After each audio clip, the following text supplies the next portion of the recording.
What's up, YouTube? This is Matt with the Hellcat channel, and today I'm going to try something a little different. I'm going to do a review on four-wheelers. Four-wheelers is my second passion. It's what I love to do, riding them and just having a great time. This is a 2015 Kingquad 500 AXI. I purchased this four-wheeler maybe a year ago, and like I said, I like riding them a lot. I purchased it when it had 350 miles on it. It now has a total of 2,500 miles.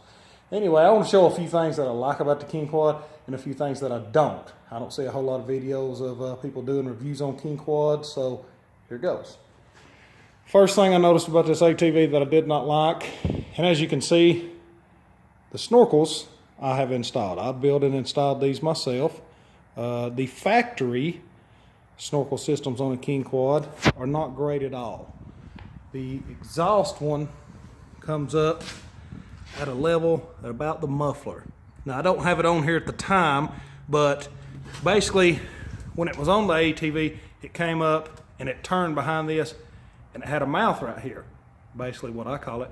So in the event of you get down in a mud hole this deep and you backed up, it would force water right down in it and it would run down through a track system and go into the belt housing, which you see here. Okay, that's the exhaust. Now that's what came on at factory. Now for the front side of the Kingquads, what I didn't like was the intake of the belt housing came up right here and it stopped. Now as you can see, I've branched off of this and basically come through the fender and made a riser.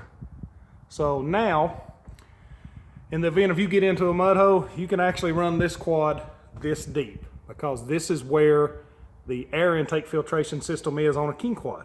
Now granted, I don't take my ATV that deep. I just done these snorkels as a precaution.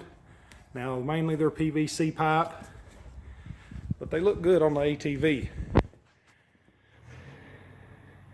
So I'll show you basically how I ran the exhaust one. And if you got any questions on it, feel free to ask, put it in the comments, like and subscribe as always, and I'll do some more videos. Okay, so here is the factory, well, not factory, the way I done it. This is your exhaust side. It runs down. I have it running by the drive shaft, by the frame. Comes over here. You can see it by the motor. But there's the piping. I've got it to where it runs down right here. You elbow it 90, then put you another pipe in there. And all this does right here is run back over to the other side, which you'll see when I get over here. That comes back across likewise, goes back to the exhaust belt. Now I probably built this for, I want to say 150 bucks. Now, granted, you can buy a snorkel kit for $200 or so, but let me tell you, there's no better satisfaction than when you build your own and know you did.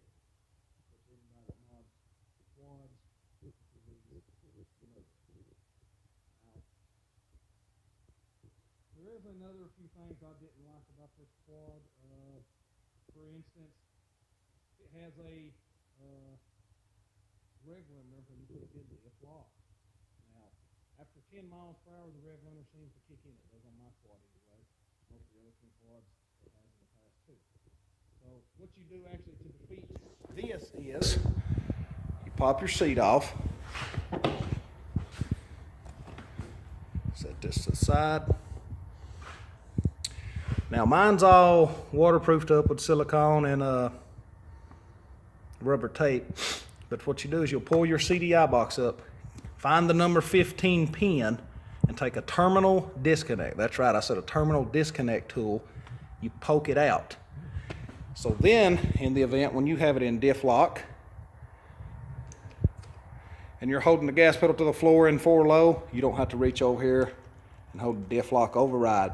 To me, that was the most annoying thing that there is when you do this, because normally when you're in a mud hole and you're trying to rock the ATV, it's just aggravating to hold a button down. Your fingers slipping off from it because you're in the mud and so forth.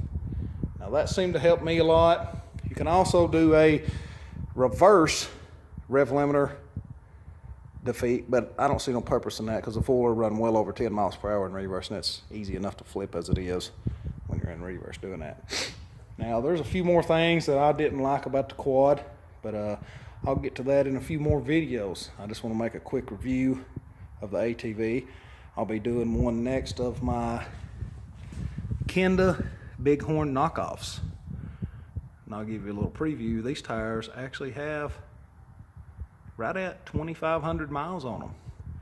And they are still not really showing a lot of wear. Okay guys, so like I said, I just want to do a little bit of review on the ATV. I'll do a little roundabout shot on it here. I've modded a few things on it. Changed the decals, so forth.